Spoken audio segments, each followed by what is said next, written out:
नमस्कार. आज आपण आयत्या वेळेला झटपट कुकरमध्ये सांबार कसं करायचं ते पाहूयात. त्यासाठी प्रथम मसाला करायला 1 चमचा चणा डाळ, 1 चमचा उडीद डाळ पॅनवर हलकी गरम करायची. त्यानंतर पाव चमचा मेथी गरम करायची. मेथी न करपता भाजून काढून घ्यायची. आता 1 चमचा धणे, अर्धा चमचा जिरं चांगलं भाजायचं. त्यात 2 काळी मिरी घालायची, ती सुद्धा काढून घ्यायची. 4 बेडगी मिरच्या मध्यम आचेवर भाजायच्या. थोडा कढीपत्ता परतायचा, तो सुद्धा काढून घ्यायचा. आता 1 चमचा तेल गरम करून कांदा परतायचा. कांदा मिनिटभर परतला की 1 मोठा टोमॅटो परतायचा. 2 मिनिटांनी मीठ घालायचं.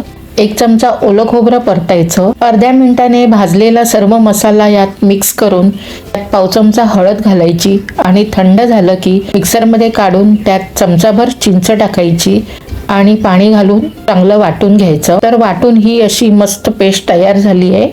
इथे काही भाज्या आहेत. त्यात 8-10 भोपळ्याचे तुकडे, 7-8 शेगलाच्या शेंगा आणि 5-6 कापलेली तोंडली घेतली आहे आणि 1 वांग कापून घेतलेलं आहे. तोपर्यंत इथे इडलीचा बॅटर आधीच तयार करून ठेवायचं. इथे इडल्या करून घ्यायच्या आहेत. त्यासाठी इथे इडलीच्या पिठामध्ये मीठ घालून पीठ चांगलं मिक्स करून त्याच्या इडल्या करायला ठेवायच्या.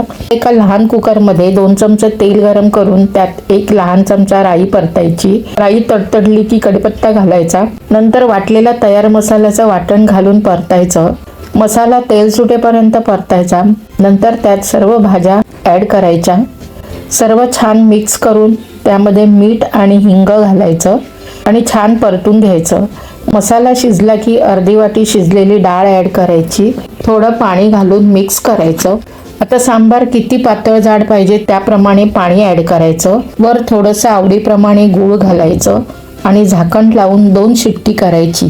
शिट्टी होते तोपर्यंत इथे इडल्या तयार झाल्या आहेत, त्या काढून घ्यायच्या. तर आता 2 शिट्टीवर सांबार तयार झालाय, काढून घ्यायचं.